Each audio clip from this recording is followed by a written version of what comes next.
رسول الله مبارک فرمایي اخر کې به چې انسان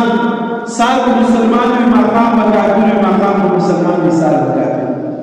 نو هغه کې اصل وجه د عجبم ده داسې کلمات به وایي چې هغه کلمات به د ناشکري داسې کلمات به وایي چې هغه به دومره قبیحه وي چې دا انسان به د اسلام نه وګرځي نو الله رب العزت ځکه فرمایي محمد رسول الله ځکه فرمایي چې خلکو ویلي د دې ژبه مبارک د الله رب العزت ده دا خپل ژبه چې څنګه خوځوي د دې ویلي ژبې څنګه چې تاسو خبره کوئ په دې ژبه باندې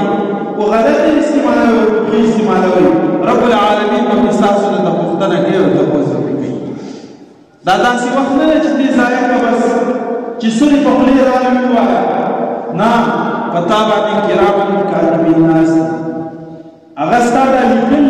چې څنګه ژبه نه واسي هغه کې هغه محفوظه دي ځان ستاسو سره په محفوظيږي خو د هغه سره محفوظي هغه لیکلي نو لحاظ ویلي په خپل ژبه مبارک رسول الله مبارک فرمایي هغه صحابي وي دا ما ته معمولي خبره کاره کېدله خو محمد رسول الله صلی الله علیه وسلم ژبه ونیوله وایي چې دې مبارک فریدا دویمه خبره او تداول چې انسان ستاره باندې